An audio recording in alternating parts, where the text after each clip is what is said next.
কেমন আছেন, গাড়িতে অসুবিধা হয়নি তো, অমুক হয়নি তমুক হয়নি, অনেক কথা। আমার বক্তব্য রাখার বয়স আজকে 15 বছরের কাছাকাছি। একটা লোককে আমি দেখতে পেলাম না, হুজুর আমি 2 রাকাত নামাজ পড়ছি, আমার নামাজটা আল্লাহর নবীর মতো হচ্ছে কিনা একটু দেখুন তো। একটা লোক নাই, একটা লোককে দেখতে পেলাম না।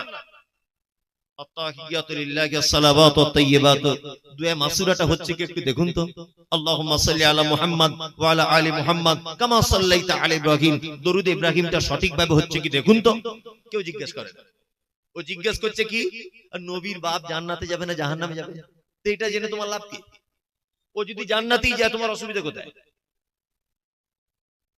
আর যদি জাহান্নামেও যায় তোমার ক্ষতি কোথায়? যে যাবে সে বুঝবে। মানে যত বদমাইশি প্রশ্ন সব আলেম ওলামা বক্তাদের কাছে, নিজে সংশোধন হবে প্রশ্ন আসে। এখন একটা প্রশ্ন হতে পারে যে হুজুর তাহলে শুধু ইবাদতই করে যাব, আর তাহলে কিছু করব না? আল্লাহু আকবার, আল্লাহু আকবার। আপনাকে একটা কথা বলি, আল্লাহ মানুষকে তৈরি করেছে কিসের জন্য? শুধু ইবাদত করার জন্য। আচ্ছা এবার বলুন, একটা মানুষ বাঁচে কতদিন, বেঁচে থাকে কতদিন বলুন? 60 বছর বাঁচে। এই 60 বছরের ভিতরে ও জেগে থাকে কতক্ষণ? 30 বছর। আর 30 বছর ঘুমায়, এটা সাধারণ হিসাব, তাই না? 30 বছর ঘুমায়, 30 বছর বেঁচে থাকে।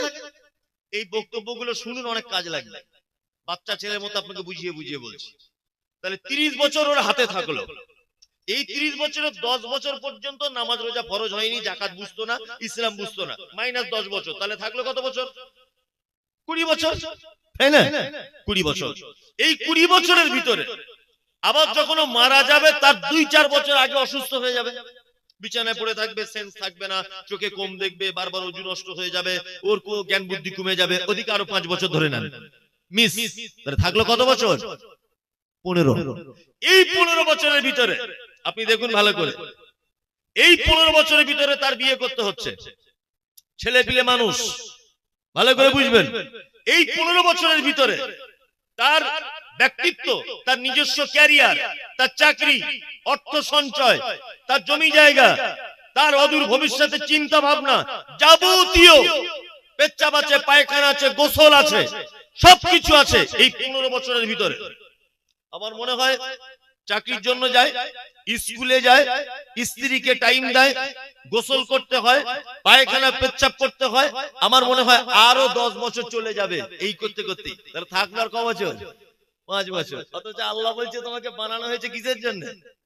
ইবাদত। এইটা কখন হবে? এইটা কখন হবে? ব্যাপারটা বুঝতে পারছেন আমি কি বলছি? এইটা কখন? আর তাহলে টাইম থাকলো? থাকলো না তো। অথচ আল্লাহ সুবহানাহু ওয়া তাআলা বলছে তোমার মৃত্যু থেকে, তোমার জন্ম থেকে মৃত্যু পর্যন্ত তোমার তৈরি করা মূল কারণ হচ্ছে তুমি আমার দাসত্ব করবে।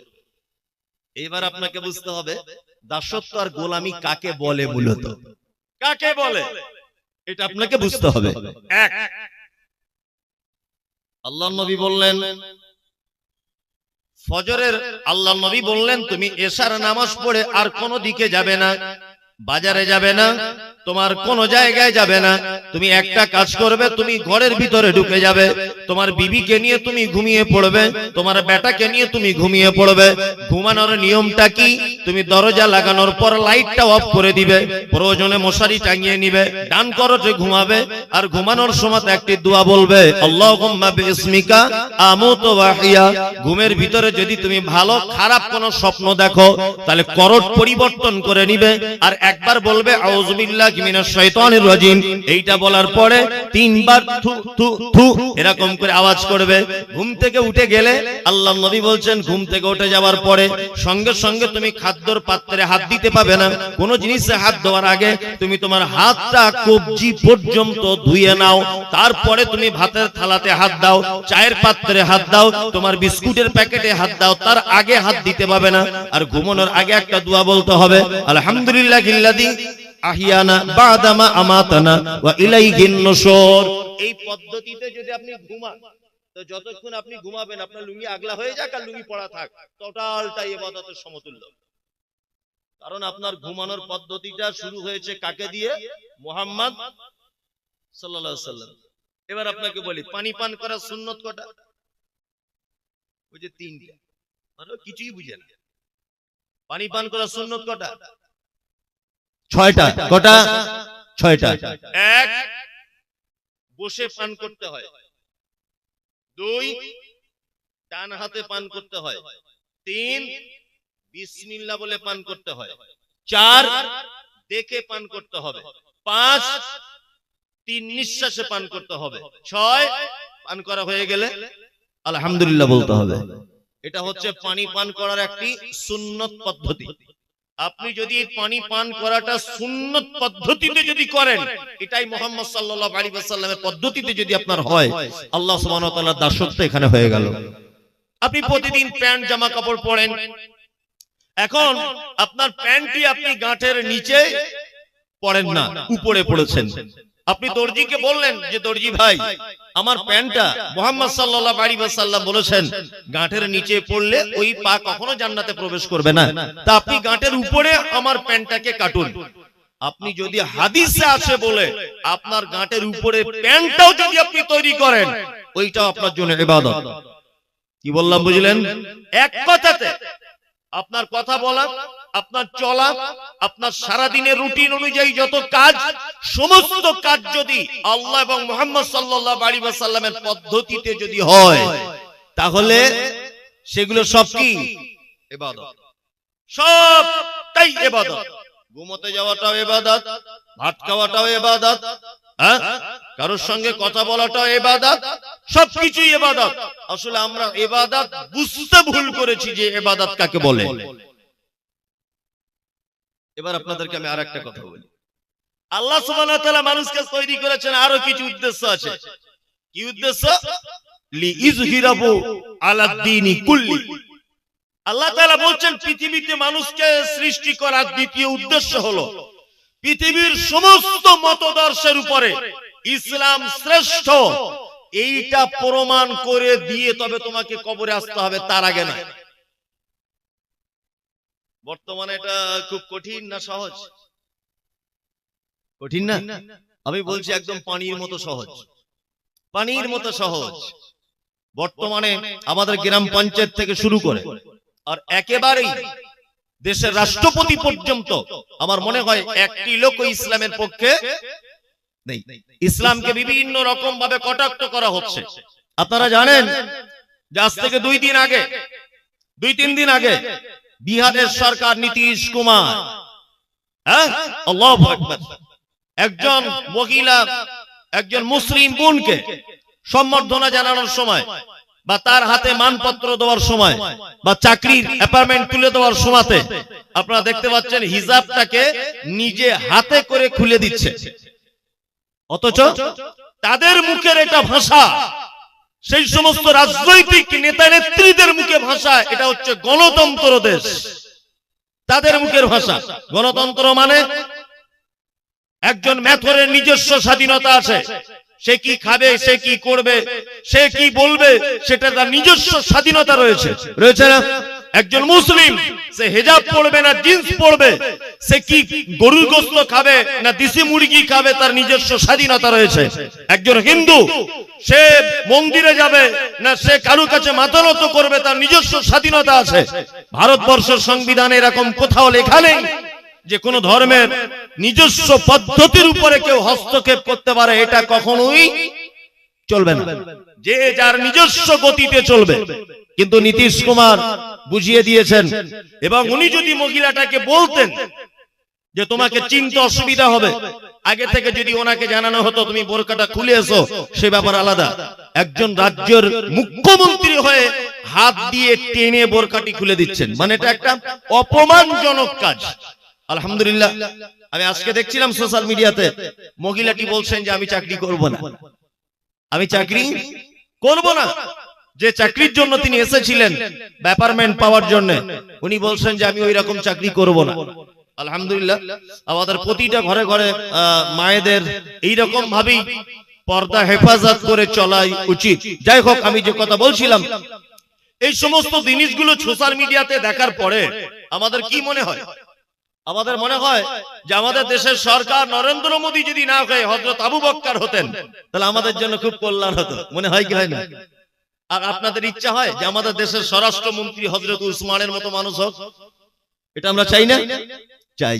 আমাদের রাজ্যের মুখ্যমন্ত্রী, ওনার পরিবর্তে যদি আর একজন মুসলিম কোন নেতা যদি আমাদের রাজ্যের মুখ্যমন্ত্রী হতেন, তাহলে আমাদের মনে হয় সব সমস্যা মিটে যেত। সমস্ত মানুষের একটা ধারণা আছে না নেই? আছে।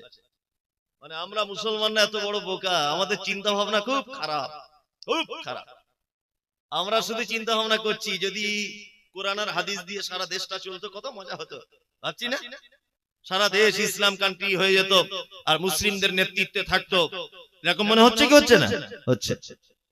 আপনাকে এবার একটা কথা বলি, আল্লাহু আকবার।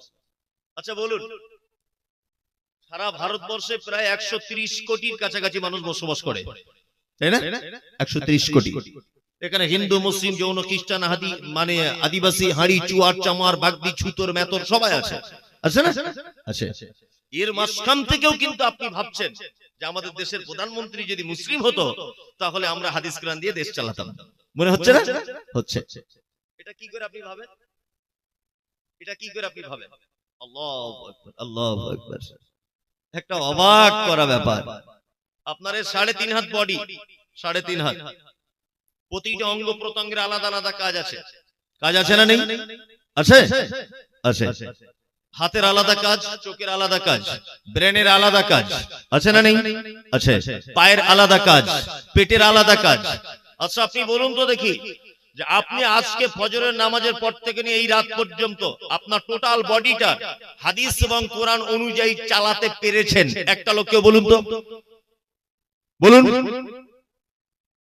কেউ পেরেছেন? পারেননি। কেউ যদি একজন সুন্দরী মেয়ের দিকে একবার যদি তাকায়, দ্বিতীয়বার আর ভুল করে তাকাতে পারবে না। একটা লোক বলুন যে আজকে জলসাতে একটা ভালো মেয়ে দেখেছিলাম, 3-4 বার তার দিকে তাকাইনি, আমার চোখকে বলেছে এটা ইসলাম পারমিশন দেয় না। আপনার পা একটা ইঞ্চি আজকে সারাদিন কোন অপরাধের সঙ্গে যুক্ত ছিল না, বলুন পেরেছেন আপনার পাকে আটকাতে? পারেননি। আপনার হাত আটকাতে পেরেছেন মোবাইলে খারাপ ছবি দেখা থেকে? আপনার হাতটাকে আপনি আটকাতে পেরেছেন?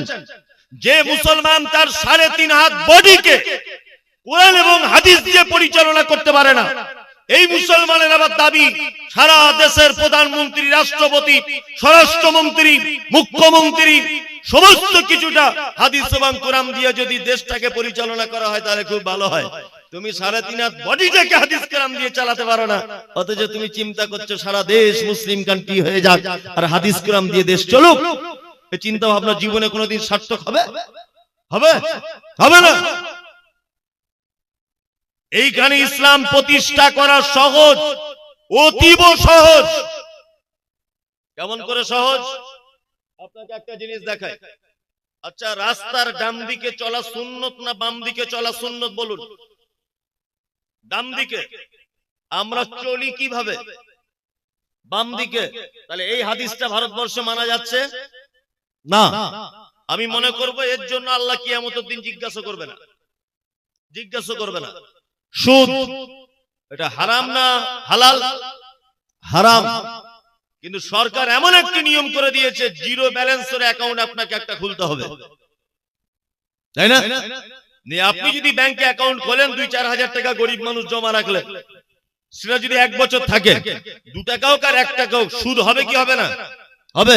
তার মানে বর্তমান যে পরিস্থিতি, আমাদের সুদ থেকে বাঁচাটাও খুব কঠিন, খুব কঠিন। তাহলে এইগুলো বড় বড় সমস্যা, এর মোকাবেলা আমরা করতে পারবো না। ডান দিকে যদি আপনি চলেন রাস্তা দিয়ে আর যদি বলেন এটা হাদিসে লেখা আছে ডান দিকে চলা, অ্যাক্সিডেন্ট দূরের কথা, অ্যাক্সিডেন্ট খরচ হবেই। আর অ্যাক্সিডেন্ট হয়ে গেলে ইন্স্যুরেন্স কোম্পানি আপনার জন্য কোনো ক্লেম নেবে না, কারণ আপনি ভারতবর্ষের রুলস, ভারতবর্ষের আইন অমান্য করেছেন। এই কারণে এগুলো নয় মানা যায় না। একটা জিনিস তো মানা যায় কি, বিডিও অফিসে লাইন দিয়েছিলেন গরমের দিনে, 30 জন লোক লাইন দিয়েছে বিডিও অফিসে। এখন লাইন দেওয়ার পরে পিপাসা লেগেছে আপনার, সবাই পানি পান করছে দাঁড়িয়ে দাঁড়িয়ে, আপনি বসে বসে পানি পান করুন বসে। আর 5 জন হিন্দু খ্রিস্টান তারা জিজ্ঞাসা করুক, এই সবাই দাঁড়িয়ে পানি পান করছে তুমি কেন বসে? তখন তো এইটা বলা যাবে যে আমি বসে পানি পান করছি, মানে আমাদের নবী মুহাম্মদ সাল্লাল্লাহু আলাইহি ওয়াসাল্লাম তিনি বসে পানি পান করার সুন্নত শিখিয়েছেন। আচ্ছা বলুন তো, যদি আপনি বসে পানি পান করেন আপনাকে কেউ গুলি করবে, কেউ মারবে? তাহলে ইসলামের কোন জিনিস যদি আপনি প্রতিষ্ঠা করতে না পারেন, অন্তত দাঁড়িয়ে পানি পান করাটা তো প্রতিষ্ঠা করা যায়। যায় কি যায় না বলুন? যায়, যায়। দাড়ি, আপনি যদি দাড়ি রাখেন তাহলে আপনার বিরুদ্ধে কেউ মামলা করবে, কেউ আপনাকে কেস দিবে? অন্তত এইটা রেখে আপনি ইসলাম প্রতিষ্ঠা করুন। আপনি যদি গাঁটের উপরে যদি কাপড় পরেন তা আপনার বিপক্ষে কেউ দাঁড়াবে না। অন্তত গাঁটের উপরে কাপড়টা প্রতিষ্ঠা করুন। আপনি 5 ওয়াক্ত নামাজ যদি আপনি পড়েন আপনাকে কেউ মারবে? এইটা আপনি প্রতিষ্ঠা করুন। আল্লাহ সুবহানাহু ওয়া তাআলা পবিত্র আল কোরআনে বলছেন কি, লিইযহিরাহু আলাদ দীনি কুল্লি, পৃথিবীর সর্বশ্রেষ্ঠ একটি জীবন ব্যবস্থা ইসলাম। এইটা তোমাকে প্রমাণ করে দিয়ে তবে আমার কাছে আসতে হবে, তার আগে নয়। গরুকে দিয়ে এটা সম্ভব নয়, কুকুরকে দিয়ে এটা সম্ভব নয়, বিড়ালকে দিয়ে এটা সম্ভব নয়, এটা একমাত্র মানুষকে দিয়েই সম্ভব। আল্লাহ সুবহানাহু ওয়া তাআলা তার দ্বীন সত্য এইটা মানুষের সামনে উপস্থাপন করবে মানুষ, এবং এটাকে দেখাবে। তারপরে আল্লাহ সুবহানাহু ওয়া তাআলার কাছে আবার রিটার্ন চলে আসবে। তাহলে ইসলাম প্রতিষ্ঠা করা সহজ না কঠিন? সহজ না কঠিন? জলের মতো।